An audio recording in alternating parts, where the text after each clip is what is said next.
Bismillahirrahmanirrahim. Assalamualaikum warahmatullahi wabarakatuh. Alhamdulillahirrabbilalamin. Wassalatu wassalamu ala asyrafil anbiya wa mursalin wa ala alihi wa sahbihi ajmain, amma ba'du. Beli duren di Jelambar. Ibu-ibu yang keren, apa kabar? Alhamdulillah ya. Dan hari ini judulnya keren banget, dan saya baru baca judulnya udah sangat tersentuh gitu ya, kepengen merebes mili gitu. Bunda, aku rindu berbincang denganmu, Masya Allah ya.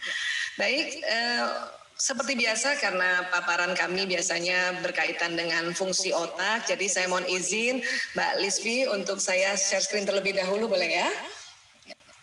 Ya, Bunda, aku rindu berbincang denganmu, Masya Allah. Ya, ini sebuah judul yang luar biasa, dan ini betul-betul dari hati yang paling dalam dari Ananda ya, untuk bicara pada kita para bundanya ya. Dan ini juga adalah tema besar hari ini adalah bagaimana kita berkomunikasi cerdas ya. Baik, jadi orang tua cerdas itu orang tua yang bagaimana sih? Orang tua yang mengerti bagaimana konsep dan pola asuh yang paling sesuai untuk perkembangan dan pengasuhan anak ya. Ini disebut cerdas kalau kita begini ya, dan tentunya supaya kita ngerti pola asuh dan pola asuh yang paling sesuai, tentu kita harus senantiasa ya mencari informasi, belajar dan belajar sampai kapanpun ya.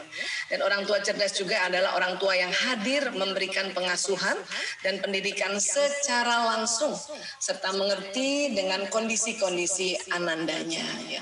Jadi ini kalau kita sebut cerdas tuh kayak gitu. Jadi kita ngerti ini kondisi anak gimana, dan ini ngomong sama anak yang laki-laki kah perempuan dan apa ya wataknya dan sebagainya. Jadi kalau kita mau bicara pada anak, ada beberapa hal yang memang kita perlu tambah informasinya atau kita belajar ya tentang bagaimana kita fahami beda anak pria dan wanita. Ini saya sering sekali sharing di dalam media-media sosial ya atau seminar-seminar sebelumnya ya.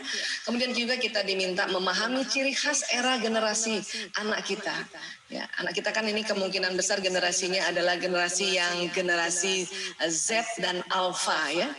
Generasi Z itu lahir antara tahun 1996 sampai 2010, kemudian Alpha itu 2011 sampai sekarang dan sampai nanti 2025. Apa ciri khas mereka? Ciri khas mereka adalah istilahnya digital native. Ya, lahir dengan digital kanan kiri. Ya, artinya ciri khas mereka ini adalah anak yang lahir di era digitalisasi, dan ciri khasnya lagi adalah sulit juga ya mereka meninggalkan perangkat mobile mereka ya. Kemudian apalagi yang perlu kita pahami? Kita perlu pahami juga beda watak anak-anak ya, karena setiap anak ini beda-beda wataknya. Dan kemudian kita perlu memahami bahasa kasih anak supaya pada saat dia ingin berbincang pada kita bundanya, kita paham ya harus seperti apa melihat ya apa yang dia ingin bicara pada kita ya. Dan satu lagi, pahami gaya belajar anak ya. Insya Allah kalau kita belajar 1, 2, 3, 4, 5 ini ya, insya Allah kita bisa sudah dikatakan senantiasa berikhtiar menjadi orang tua yang cerdas ya. Hari ini mungkin tidak semuanya kami bahas, mungkin saya akan bahas watak sedikit, tetapi saya akan tekankan lagi memahami bahasa kasih anak. Kenapa? Karena hari ini kita berharap ya kita mengerti apa yang anak rindukan untuk berbincang pada kita. Nah, kalau kita bicara perbincangan itu berarti bicara tentang bahasa ya. Baik, nah ini semua mengapa kita perlu perhatikan, karena ini semua ini ada di otak anak kita atau di otak kita masing-masing ya. Inilah otak manusia yang Allah ciptakan, diletakkan di atas kepala, di dalam kepala, dilapisi berbagai macam lapisan-lapisan agar terlindungi. Ada otak besar dan ada otak kecil ya. Kemudian ini dia otaknya, kalau kita lihat dari samping kiri ini otak besar dan ini otak kecil. Berbagai macam program ada di dalam otak manusia, ada di otak kita, ada di otak pasangan kita, ada di otak anak-anak kita.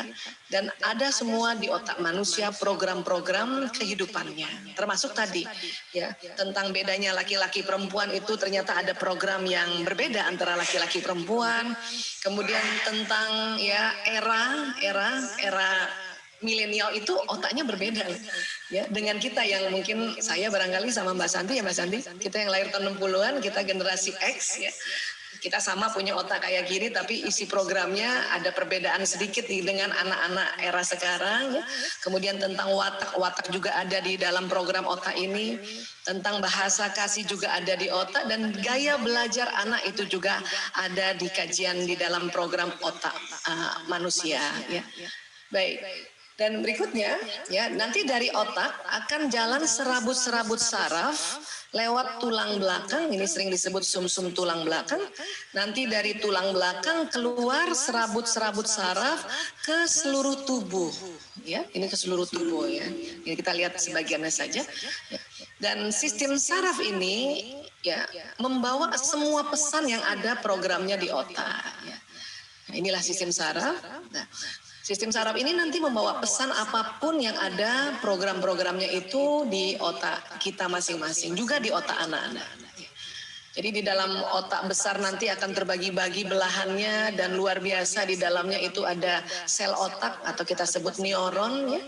Itu ada kurang lebih 100 miliar neuron di otak manusia, termasuk juga di otak anak kita. Dan disitulah perbedaan-perbedaan program kehidupan yang ada di neuron-neuron ini. Ya. Satu neuron kerjanya kayak satu komputer yang tercanggih di zamannya. Karena kita punya 100 miliar, berarti ada 100 miliar komputer di otak kita. Di otak suami, di otak anak-anak kita, di otak semua manusia. Dan nanti ini jalan ke batang otak, jalan ke sumsum tulang sini, dan jalan ke seluruh tubuh. Kenapa? Karena sistem saraf ini kalau kita analogikan dia kerjanya kayak kabel listrik. Dia membawa listrik, dan listrik itu berisi pesan-pesan apa yang ada di otak. Termasuk juga pesan-pesan apa yang dilihat lewat indera mata, ya pesan-pesan apa yang didengar lewat pendengaran, pesan-pesan apa yang terhidu di hidung kita, pesan yang apa yang kita ucapkan secara ya zahir atau dikeraskan atau disirkan atau dibatinkan, itu tetap jalan di sistem saraf. Ya, apa yang kita rasa tersentuh oleh tangan kita itu juga pesannya akan masuk ke otak lewat sistem saraf ini. Dan kerjanya sangat cepat. Ya, dari indera-indera masuk ke otak itu sekitar 240 km per jam, cepat masuk. Nanti dari otak perintah ke bawah 320 km per jam, cepat lagi, Masya Allah. Nah ini, jadi mengapa tadi saya sampaikan beberapa hal yang perlu kita tambahkan ilmunya atau kita pelajari. Kalau sudah pernah dengar ilmunya, kita ulang-ulang lagi agar kita paham apa sih yang harus kita lakukan sebagai orang tua cerdas menghadapi anak-anak kita. Dari umur berapapun anak-anak kita sampai nanti dia besar kah, kemudian dia menikah kah, dia kemudian punya anak dan kita punya cucu, itu ya kita kalau sudah belajar tadi beberapa hal tadi, itu insya Allah ya kita lebih tenang dan lebih cerdas menjadi orang tua. Ya, baik. Ya, kalau watak itu di dalam Quran itu di Al-Isra ayat 84, Bismillahirrahmanirrahim. Qul kullu ya'malu ala syakilatihi farabbukum a'lamu biman huwa ahda sabila. Katakanlah wahai Muhammad, setiap orang berbuat sesuai dengan pembawaannya masing-masing. Maka Tuhanmu lebih mengetahui siapa yang lebih benar jalannya. Ya. Ayat inilah diteliti oleh para ilmuwan sampai dekade abad 21 ini. Ternyata memang setiap orang itu ada pembawaannya masing-masing. Ya. Nah, dari mana pembawaan itu tadi? Karena ada programnya di otaknya masing-masing, dan itu sudah ada sejak dia di dalam rahim seorang ibu. Ya. Dan tentu walaupun beda-beda wataknya anak kita dan dengan ayahnya, tetapi kita diminta untuk menghormati semua watak. Kenapa? Karena ini tadi ada, maka Tuhanmu lebih mengetahui siapa yang lebih benar jalannya. Semua watak bagus dan semua watak itu anugerah dari Allah. Ya. Hanya memang semua watak itu yang kalau kita belajar di mana kira-kira ya program watak, nah, diperkirakan ada di lobus parietalis di sini. Nanti dia akan berinteraksi dengan yang di depan, otak bagian depan, berinteraksi dengan otak yang di belakang, berinteraksi dengan otak di atas telinga, berinteraksi lagi dengan otak emosi yang di dalam. Gitu. Ya, ini mohon izin, biasanya kalau kita bicara otak manusia atau tubuh manusia kita pakai bahasa Latin ya. Mungkin buat ibu-ibu semuanya, mungkin kita nggak usah hafal, tapi paling tahu ya, oh ada di sini nih kurang lebih watak kita. Ya. Jadi sudah dianugerahkan oleh Allah. Kemudian jenis watak itu dianugerahkan juga ya berikut kekuatan dan kelemahannya. Ya. Kalau di Al-Quran di Asy-Syam ayat 89 ya, maka Allah mengilhamkan kepada jiwa itu jalan kefasikan dan ketakwaannya. Ya, sesungguhnya beruntunglah orang yang mensucikan jiwa itu. Jadi memang Allah mengilhamkan pada jiwa dan kesepakatan para ilmuwan adalah jiwa itu tersimpan di otak. Jalan kefasikan dan ketakwaan. Itulah para alim mengatakan, ada kekuatan dan kelemahan nih kita nih. Watak di kita masing-masing termasuk anak-anak. Ya. Dan beruntung kalau kita mensucikan jiwa itu. Artinya beruntung kalau kita ya mempelajari tentang jiwa itu, tahu mana kekuatan, mana kelemahannya, mengangkat kekuatan, mengurangi kelemahan. Ya, ini yang disebut beruntung orang yang mensucikan jiwa itu. Ya. Baik. Nah, karena watak itu ada di dalam otak manusia, maka program watak ini akan juga jalan lewat sistem saraf ya ke seluruh tubuh, sehingga nanti akan membentuk ciri di wajah ya, gestur tubuh, perilaku dan cara berpikir dari seseorang, termasuk anak kita.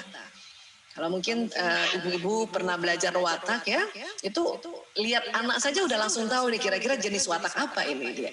Kenapa? Karena memang semua pesan yang ada di otak kan jalan di sistem saraf dan dia ya termanifest di wajah, di mata, sudut bibir, ya gerakan tubuh, perilakunya, kebiasaannya. Ya. Nah ini makanya kita bisa tahu nanti kalau sudah tahu, oh ini anak saya yang begini. Ya. Baik, mungkin hari ini kita tidak membahas detail tentang watak. Saya hanya membagi watak ini menjadi 3 besar ya. Ini jadi kesepakatan teman-teman psikolog bahwa watak terbagi 3 besar. Ada yang disebut introvert, ada yang disebut ekstrovert, ada yang disebut ambivert. Ambivert ini kombinasi separuh ekstrovert, separuh introvert. Ya, nah, coba kita cek watak kita dulu ya. Mudah-mudahan kita kalau sudah ngerti tentang apa jenis watak kita, itu nanti dengan mudah mengerti jenis watak anak, jenis watak pasangan hidup. Ya. Baik.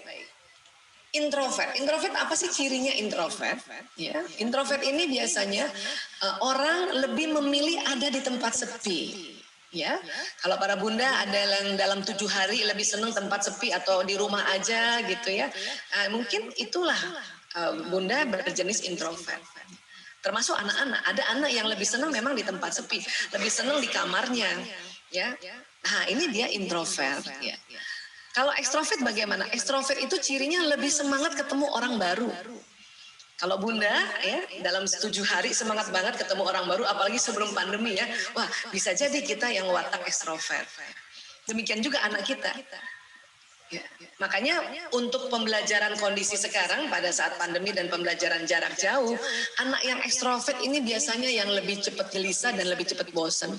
Kenapa? Karena memang dia lebih senang ketemu orang baru. Berarti kan keluar rumah kan. Sama para bunda juga yang ekstrovert ini yang pasti lebih cepat. Aduh kok lama banget ya pandemi kan. Tapi buat anak-anak yang memang introvert, dia senang di rumah, senang di kamarnya, itu menyenangi pembelajaran online seperti ini.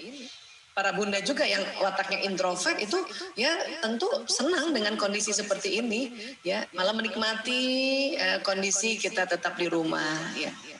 Satu lagi ambivert. Ambivert ini gimana? Tergantung sikon ya. Kalau ada di antara kita para bunda yang kadang senang tempat sepi, kadang juga senang ketemu orang baru dan seimbang itu dalam seminggu gitu ya. Nah, berarti kita yang jenis ambivert ya. Kalau saya jenis ambivert nih. Kadang senang dalam 7 hari itu mungkin ya 4-3 lah ya. Atau 3-4, 3 hari senang di rumah aja, 4 hari senang ketemu orang baru gitu. Tapi kalau ekstrovert 7 hari barangkali ya 6 hari senang ketemu orang baru, 1 hari di rumah. Kalau introvert kebalikannya ya, 5 hari atau 6 hari senang di rumah, 1 hari ketemu orang. Ya, ini ciri khas secara umum ya. Baik, apalagi introvert? Introvert itu lebih produktif di tempat tertutup. Jadi anak-anak yang memang introvert, dia lebih senang memang mengerjakan apa-apa di rumah. Makanya disebut anak rumahan.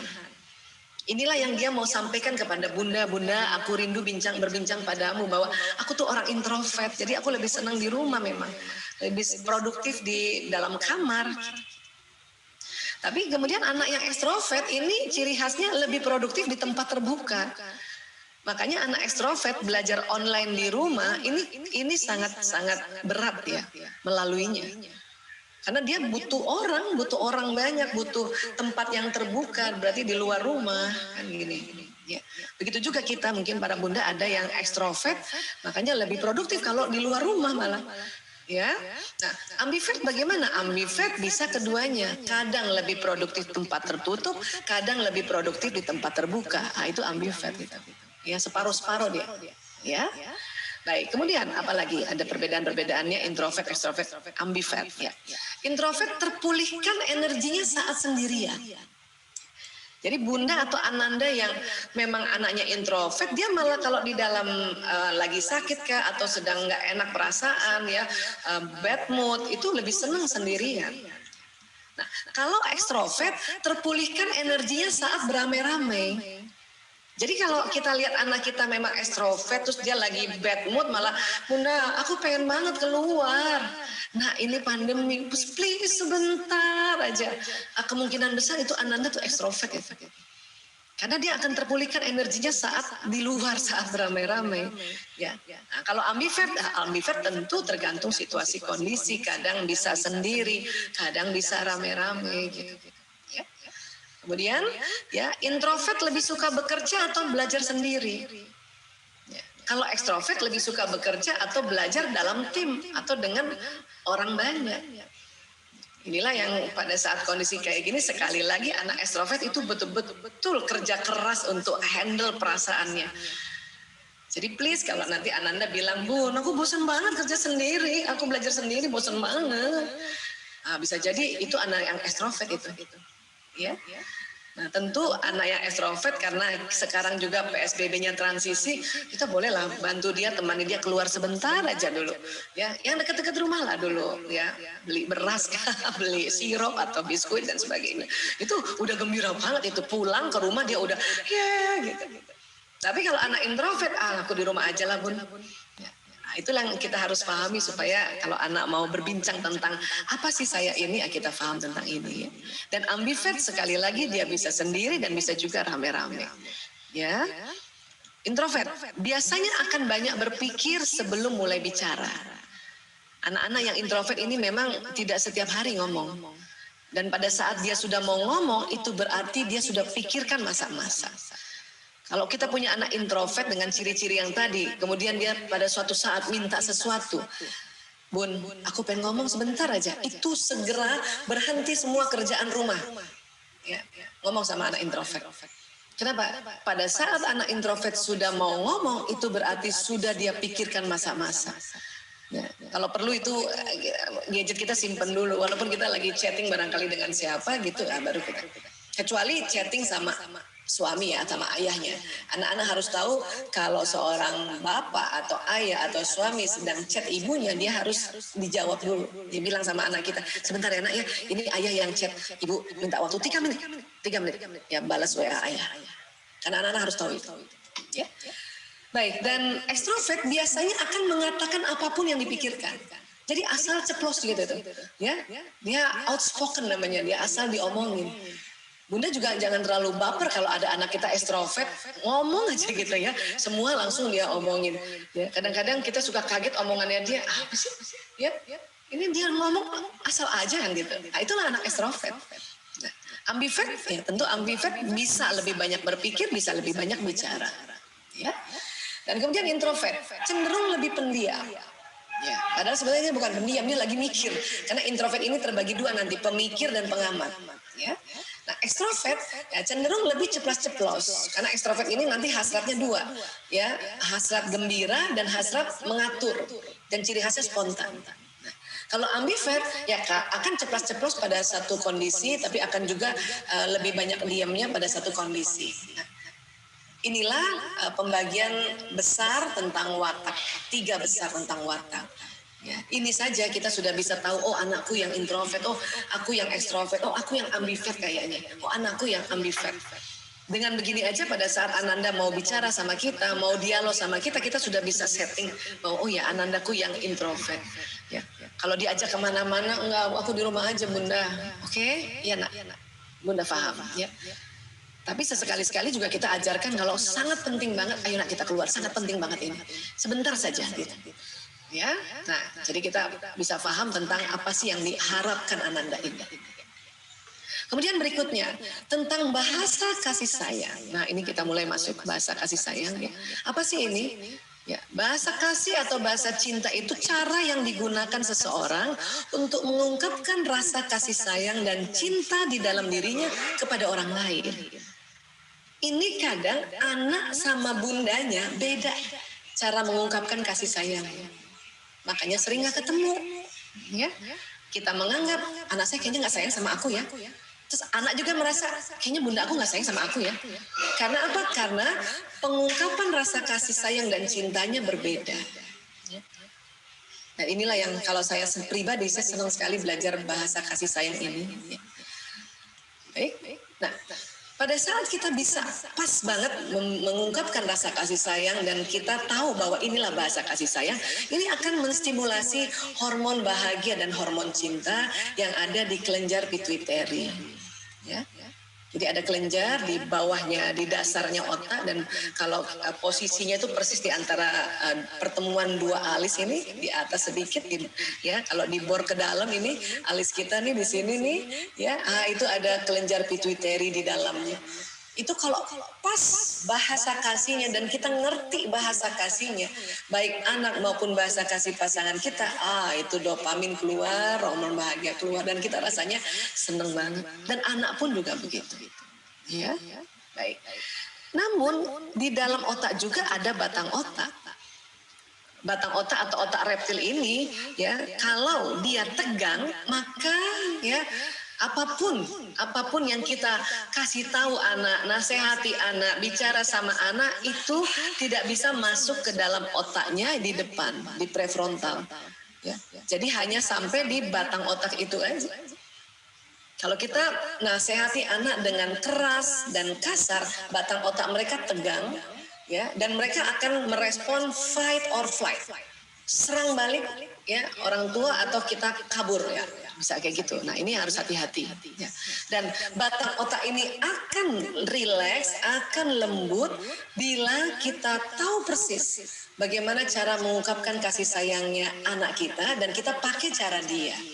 Sehingga apa? Ini keren banget nih kolaborasinya. Batang otak rileks, kemudian kelenjar pituitari menghasilkan hormon bahagia, maka anak akan merasa ibuku mencintaiku.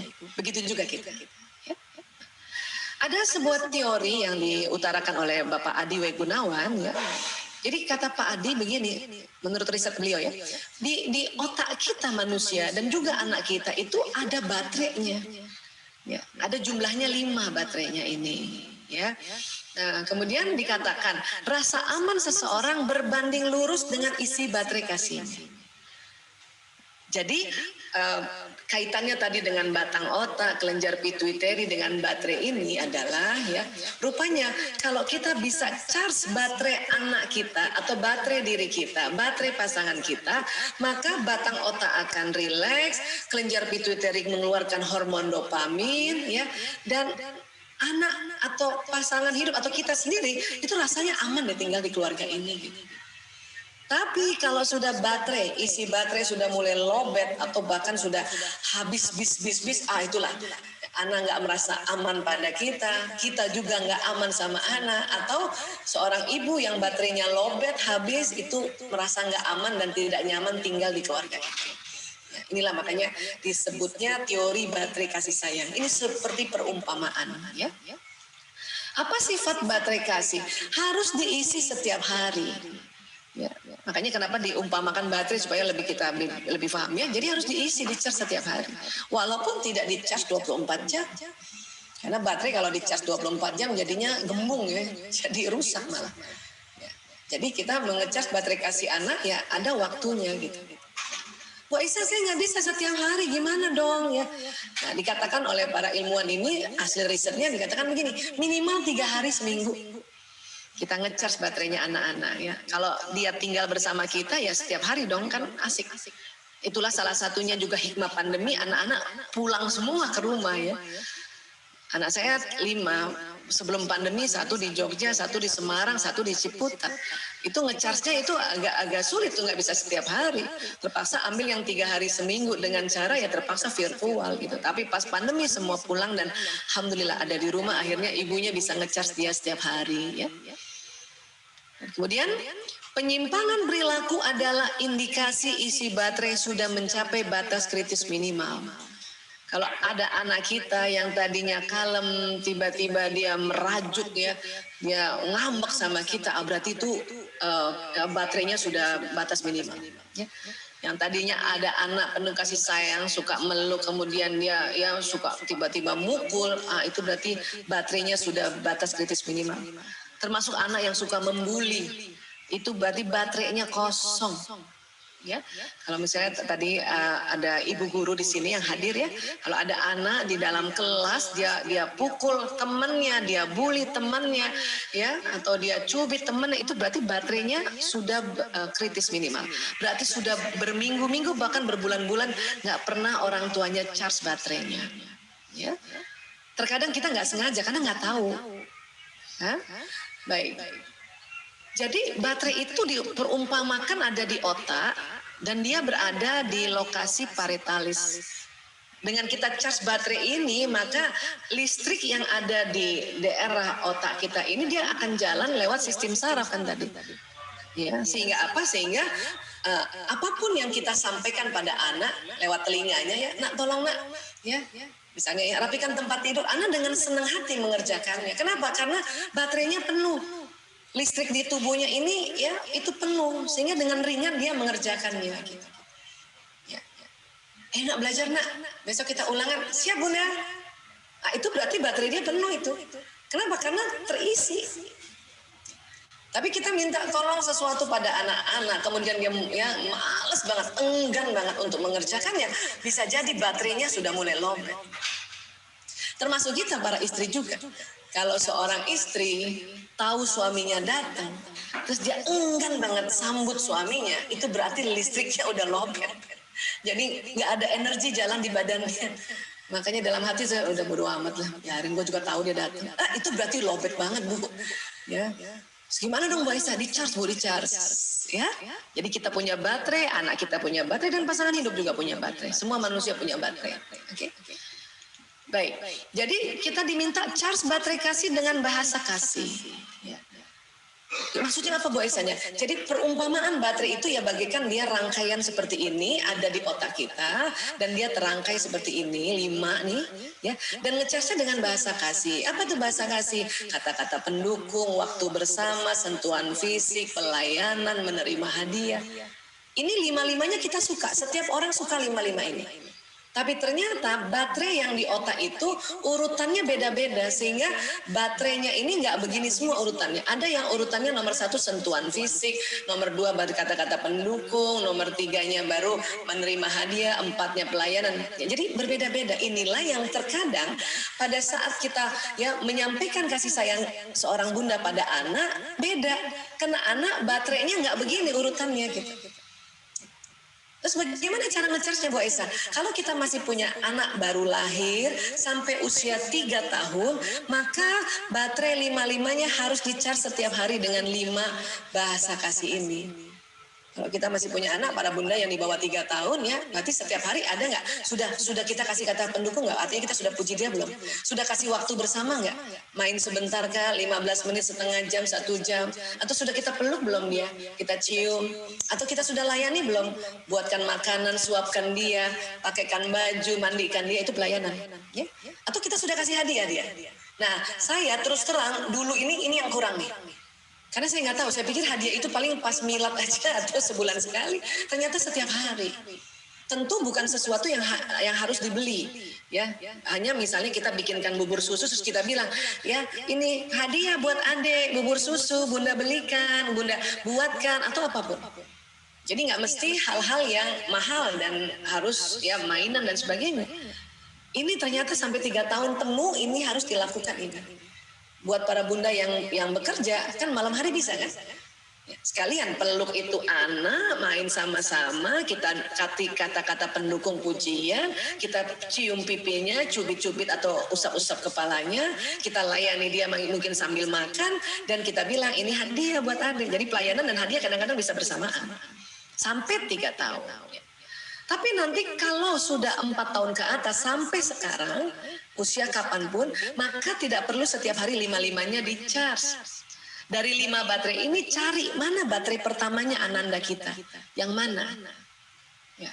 Ada orang baterai pertamanya kata-kata pendukung. Ada anak baterai pertamanya waktu bersama. Ada anak baterai pertamanya sentuhan fisik. Ada anak baterai pertamanya pelayanan. Ada anak baterai pertamanya menerima hadiah. Walaupun 5-5-nya suka, tetapi di dalam kita melakukan pola asuh, ya, itu cari baterai pertama saja. Nanti dia akan terisi otomatis baterai yang lain. Ya. Contoh misalnya, jadi perhatikan dengan jeli bahasa kasih masing-masing anak. Apakah anak kita yang pertamanya kata-kata pendukung atau sentuhan fisik yang utama pertama, waktu bersama, pelayanan atau hadiah. Gimana taunya Bu Aisyah? Memang harus jeli. Dan ini terasa kok nanti, ya. Bisa juga dengan cara seperti ini. Ya. Apabila anak Anda kita bahasa kasihnya kata-kata pendukung, itu biasanya dia senang ya diberikan pujian, dukungan atau keberpihakan. Nanti kita akan lihat kebiasaan, contoh, dan bahasa kasih terbalik ya. Jadi kalau ada bahasa kasih terbalik berarti baterai anak itu sudah lowbat. Dan bagaimana cara menasehatinya, ya? Nah, anak yang kebiasaan dengan bahasa kasih kata-kata pendukung, dia ini ya, anak ini akan sering memuji, merayu orang tua dan mengapresiasi, mengucapkan terima kasih dan dengan rasa senang gitu. Kalau dikasih, terima kasih Bunda, alhamdulillah gitu. Nggak perlu, ayo dong nak bilang terima kasih gitu. Nah, kalau ada anak yang seperti kayak gini hampir setiap hari, berarti dia bahasa cintanya adalah kata-kata pendukung. Dia senang muji, senang merayu gitu. Ya, nah artinya ya. Kita pun harus charge baterai kata-kata pendukung ya. Sehari sekali minimal. Ya. Kalau kita punya anak yang kayak tadi itu pas dia puji, Bunda cantik banget kita. Alhamdulillah, kakak juga cantik. Udah senang banget itu. Ya, berarti dia mendapatkan kata-kata pendukung dan dia merasakan bundanya sayang sama dia. Dengan satu baterai di-charge maka baterai lain akan tercharge dengan sendirinya. Ya. Dia bukan nggak suka dilayani, suka tapi bukan yang setiap hari. Dia bukan tidak suka dikasih, dia suka, tapi nggak usah yang setiap hari gitu. Ya. Nah, kemudian, ya apa bahayanya kalau anak yang ini tidak dicas ini suka mengejek dan menjelekkan orang lain? Makanya kita nih sebagai orang tua harus jeli nih. Kalau ada anak mengungkapkan bahasa kasihnya terbalik, berarti dia baterainya lowbat. Ya. Jadi kalau ada anak suka ngejek adiknya, kakaknya atau jelek-jelekin orang lain, itu berarti baterai bahasa kata-kata pendukungnya itu sudah lowbat. Ya. Terus bagaimana dong kalau misalnya ada anak yang menjelekkan atau ya mengejek adiknya atau temannya? Dibiarkan? Bukan. Kita tetap ya memberitahu dia. Caranya bagaimana? Nah ini. Ya. Orang tua perlu memberitahu bahwa mengejek atau menjelekkan orang lain itu tidak baik, tapi menyampaikannya dengan memberikan kata-kata pendukung dulu. Jadi artinya kita puji anak itu dulu, baru kita nasihati. Supaya apa? Supaya baterai ini anak ada isinya, sehingga nasihat yang kita berikan dia mau ikuti. Gitu. Selama ini kita keliru. Pada saat adik kakak ngejekin adiknya, jelek, adik jelek, terus kita apa? Kita langsung marahin kan? Kakak kok begitu sih sama adik? Dia tambah kosong baterainya. Tambah kosong baterainya dan tambah akan ngejek terus. Makanya cara kita memberitahu adalah ya puji dia, kasih kata-kata dukungan, baru kita ya sampaikan apa yang kita mau sehingga baterai dia nyala dan dia mau ikuti nasihat itu. Ya. Kemudian sentuhan fisik, ya. Apapun yang menunjukkan rasa kasihnya dengan sentuhan, ini anak senang banget. Nanti kita lihat kebiasaan, contoh, dan juga bahasa kasih yang terbalik dan cara menasihatinya ya. Nah, jadi, maaf. Jadi kalau anak-anak yang sentuhan fisik itu, pada saat dia, ya, kita tahu bahwa dia sentuhan fisik, itu cirinya mana? Anak ini senang sekali memeluk, mencium, mencolek orang tua, kakak atau adiknya tiap hari, ya, atau keluarga lain. Kalau ada anak yang duluan dari kecil ya, sampai sekarang duluan meluk ibunya, duluan memeluk orang tuanya atau suka colek-colek adiknya atau cium adiknya, itu bisa jadi bahasa kasih dia itu baterai utamanya adalah sentuhan fisik, ya. Makanya perlu setiap hari kita sentuh fisiknya untuk kita men-charge sehingga nanti ya baterai yang lain terisi dengan otomatis. Ya. Apa sih yang dia inginkan? Dipeluk, dicolek pipinya, dirangkul, dia usap rambutnya, dicium. Walaupun 24 jam, hari itu sudah kita cium kan dia. Atau kalau dia peluk kita, kita terima dengan senang hati. Karena banyak bunda, anaknya meluk, bunda begini, ditepis anaknya. Itu langsung sedih banget. Ya, itu yang istilahnya bunda aku rindu mau ngomong sama kamu karena bahasa dia adalah sentuhan fisik. Ya. Apa yang terjadi kalau tidak di-charge? Ya. Suka mencubit, menggigit dan memukul. Pokoknya kalau anak-anak mencubit adiknya ya atau temennya dan sebagainya, itu berarti baterai sentuhan fisiknya lobet. Terus bagaimana dong untuk cara menasehatinya? Ya. Tentu kita ya jika anak suka memukul adik atau temannya, katakanlah bahwa Anda tidak suka jika ia memukul temannya atau adiknya, tapi sambil merangkul dan usap-usap kepalanya. Kenapa? Karena ini kebutuhan psikologisnya terpenuhi. Kita kalau ada anak cubit adiknya kan kita tambah marahin kan? Kok kamu nyubit adiknya? Itu tambah kosong baterainya.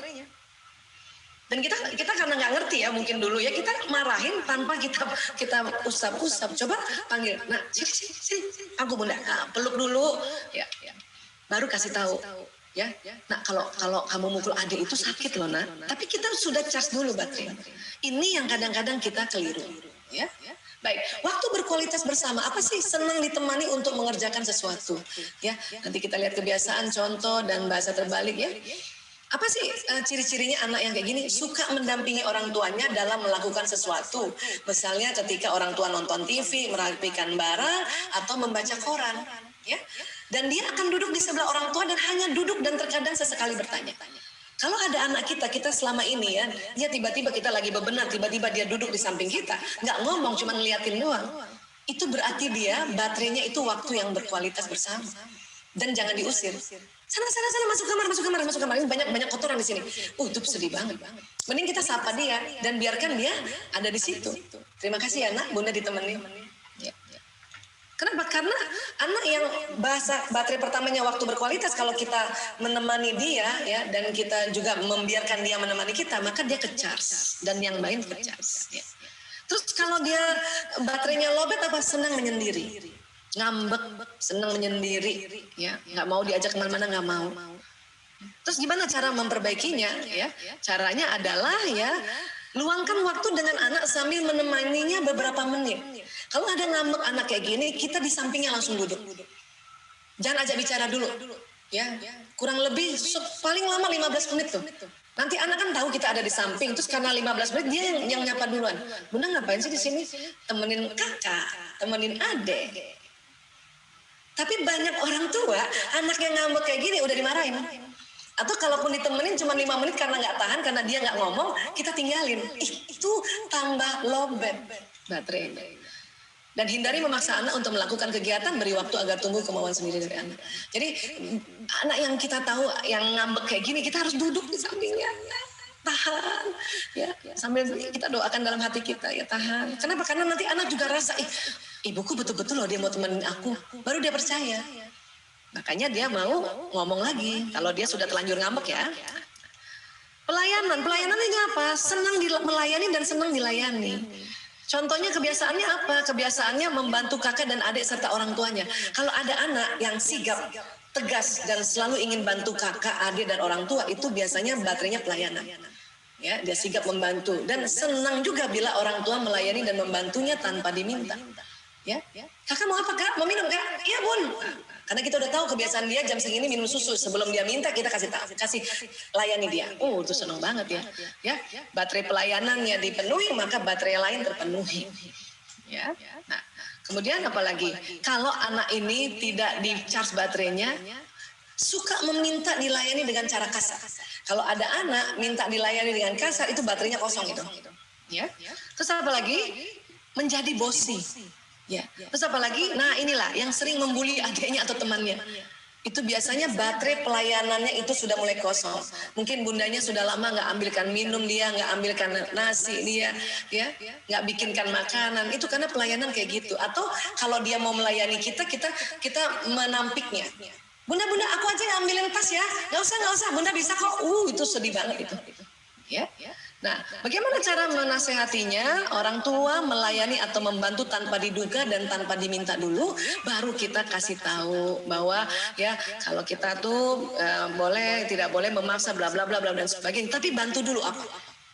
Tidak saat itu juga kita misalnya ada anak kakak bully adiknya, yang kita tahu oh ini pelayanannya kurang. Ya udah, kak, ini minum kak, ini ada susu kak, kakak mau nggak susu? Nah itu kasih kayak gitu dulu. Baru bisik-bisik dia kasih tahu nasihat. Ya. Terakhir hadiah, ya. Hadiah ini apapun yang diberikan akan dijaga dengan baik sekalipun buatan sendiri, itu ciri khasnya. Ya, dilihat kebiasaan dan contohnya ya. Ya. Apa? Kalau ada anak suka memberi sesuatu pada orang tuanya, pada bundanya, walaupun itu hanya secari kertas, dia gambar-gambar warnai dan ada tulisan miss you bunda. Hampir setiap hari atau bahkan setiap minggu bisa jadi anak itu baterai utamanya adalah hadiah. Dan anak itu kalau juga dikasih hadiah, dia suka mengumpulkan sesuatu. Ya? Dan biasanya orang dengan bahasa kasih seperti ini akan menyimpan barang dengan sangat baik. Ya. Makanya kalau anak kita sering kasih kita hadiah-hadiah kecil berupa karya dia, harus simpan baik-baik. Dia akan sedih, baterainya akan lowbat kalau dia memberikan sesuatu pada bundanya, dan bunda cuma, oh iya bagus, cuma gitu doang basa-basi. Terus kita taruh sembarangan, itu baterainya lowbat. Ya? Makanya dia ingin senantiasa dihargai pemberian hadiahnya, dan kita kasih hadiah kembali, balikin hadiahnya, bikinkan minum kak, bikinkan kue, bikinkan puding, ini hadiah buat kakak, ini hadiah buat adik. Ya. Kenapa kalau dia ini pelit dan tidak suka berbagi? Kalau baterainya lowbat, kalau ada anak kita pelit banget, tidak suka berbagi, itu berarti baterai hadiahnya lowbat. Ya. Caranya bagaimana ngasih tahu dia? Kasih hadiah dulu. Baru kasih nasihat, ya sayang ini hadiah untuk kamu, bunda sayang sama kamu, ya. Nah barulah kasih nasihat. Kamu lihat kan setiap orang suka berbagi dan sebagainya dan sebagainya. Tapi kasih hadiah, ya. Sesuatu yang kecil aja, misalnya coklat 1 atau permen, ini hadiah buat kakak. Baru kita nasihat.